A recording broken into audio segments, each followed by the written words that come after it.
यदि दो त्रिभुजों में, दो त्रिभुज तो है नहीं, मैथ में यही तो चीज होती है, जो नहीं है तो मान लो।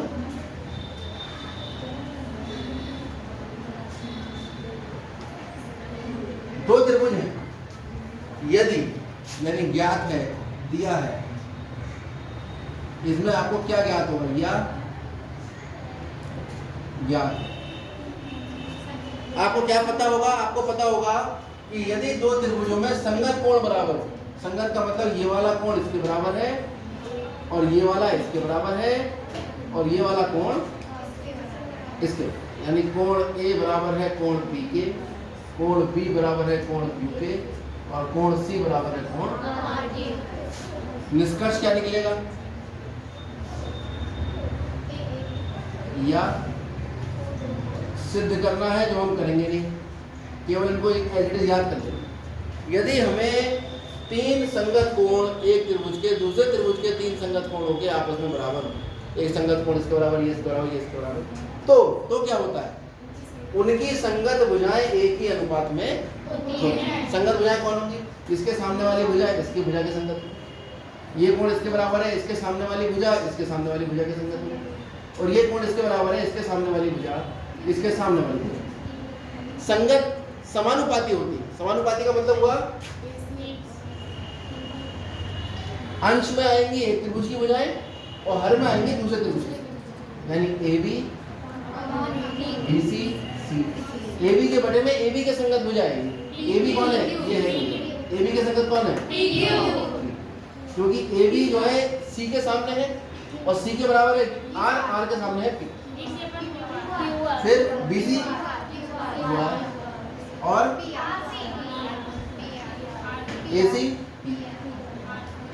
लेकिन हमने ये पढ़ा है कि यदि दो त्रिभुजों में संगत कोण बराबर हो और संगत भुजाओं का अनुपात बराबर हो तो वो दोनों त्रिभुज कैसे हो जाते हैं, समरूप त्रिभुजों की परिभाषा यही तो थी कि दो त्रिभुज समरूप होंगे यदि उनके संगत कोण बराबर हो और संगत भुजाओं का अनुपात भी बराबर। यहाँ पे क्या कह रहा है कि अगर दो त्रिभुजों के संगत कोण बराबर हैं तो आप ले सकते हैं उनके संगत भुजाओं का अनुपात आपस में, और जैसे ही यानी ये अगर दिया है तो ये निष्कर्ष निकल आएगा, तुरंत यूज करेंगे हम। अगर एग्जाम में ये दे रखा है सवालों में संगत कोण बराबर है तो हम तुरंत संगत भुजाओं का अनुपात बराबर ले लेंगे, फिर मैं यही करेंगे। और इसलिए क्योंकि कोण बराबर है और संगत भुजाओं का अनुपात भी बराबर हो गया, दोनों त्रिभुज कैसे होंगे, तथा त्रिभुज ABC समरूप हो जाएगा त्रिभुज PQ। यहाँ आ जाते हैं, इस प्रमेय को हम कहते हैं AAA समरूपता का शर्त। क्यों कह रहे हैं इसे AAA?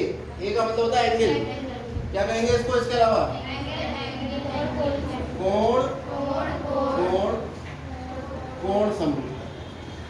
समझ में आ गया इस प्रमेय को, क्योंकि तीन कोण बराबर होने से हमने दो त्रिभुज कहे कि समरूप होंगे।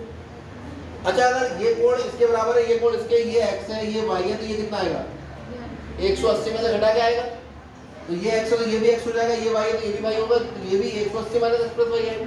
तो यदि त्रिभुज के दो कोण आपस में बराबर हैं तो तीसरा कोण निश्चित तौर पर बराबर होगा। तो सवालों में हम तीनों कोण बराबर ना करने की जगह केवल दो ही कोण बराबर करके कह देते हैं।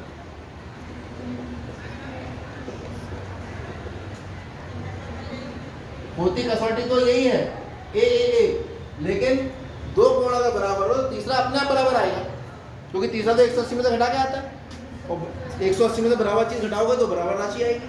तो ये तीन कोण बराबर ना कर अगर हमें कहीं दो कोण भी बराबर दिख जाते हैं तभी हम कह देते हैं कि इनकी संगत भुजाओं का अनुपात बराबर होगा और साथ साथ ये दोनों त्रिभुज आपस में। बात समझ में आ गई, इस पर आएगा। यदि दो त्रिभुज में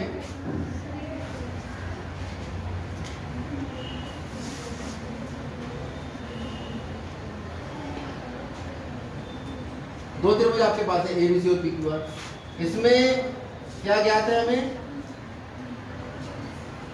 हमें ज्ञात है कि संगत भुजाओं का अनुपात बराबर है।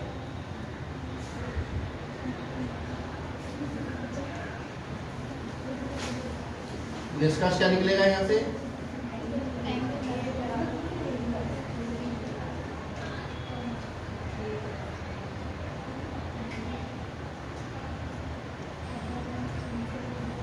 यदि दो त्रिभुजों में एक त्रिभुज की भुजा दूसरी त्रिभुज की भुजाओं के समानुपाती हो तो क्या रिजल्ट निकलेगा?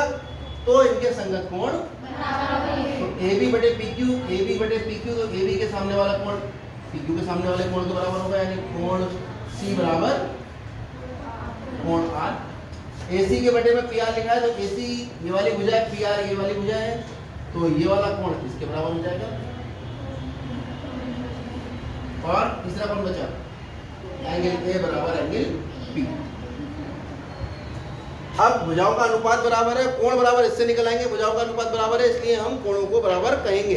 फिर मैं ये बात कह रही है, और अगर ये दोनों स्थिति होगी दोनों त्रिभुज कैसे हो जाते हैं? तथा त्रिभुज ABC समरूप हो जाएगा त्रिभुज PQR के, इसे हम कहते हैं SSS समरूपता कसर, साइड साइड साइड समरूपता कसर। कोई दिक्कत इसमें? तीसरे पर में कि आपके पास एक त्रिभुज है, आपके पास एक दूसरा त्रिभुज है, इस त्रिभुज में कह रहा है यदि एक त्रिभुज का एक कोण दूसरे त्रिभुज के दूसरे कोण के बराबर हो, यानी कोण A बराबर है कोण P, साथ साथ इस कोण को बनाने वाली भुजाएं दूसरे त्रिभुज में कोण को बनाने वाली भुजाएं के बराबर हो, यानी AB बटे PQ बराबर है AC बटे, यानी कोण को बनाने वाली भुजाएं आपस में समानुपाती हैं दो त्रिभुज। अगर ऐसी स्थिति है तो इन कोणों के अंतर्गत करने वाली भुजाएं समानुपाती हैं। समझो फिर भी एक बार और, यदि एक त्रिभुज का एक कोण दूसरे त्रिभुज के एक कोण के बराबर हो तथा इन कोणों के अंतर्गत करने वाली भुजाएं आपस में समानुपाती हैं, तो निष्कर्ष क्या निकलेगा यहाँ से? तो ये कह रहे हैं तो दोनों त्रिभुज आपस में त्रिभुज ABC समरूप होगा त्रिभुज PQ। यानी अगर ऐसी स्थिति दी होगी तो हम दोनों त्रिभुजों को तुरंत समरूप लेंगे। अगर ये स्थिति दी होगी तो हम कहेंगे भी कोण भी बराबर है और साथ साथ त्रिभुज आपस में समरूप है। अगर ये दिए होंगे कोण बराबर और तीन छोड़ो दो ही दे दिए तो भी हम कह देंगे कि दोनों त्रिभुजों की संगत भुजाओं का अनुपात बराबर है, साथ साथ जरूरत पड़ेगी कहीं पर तो इसे हम छोड़कर सीधे सीधे यहाँ भी आ जाएंगे कि त्रिभुज आपस में समरूप हो। नोट करिए तीनों प्रमुखों। और आज का आपका काम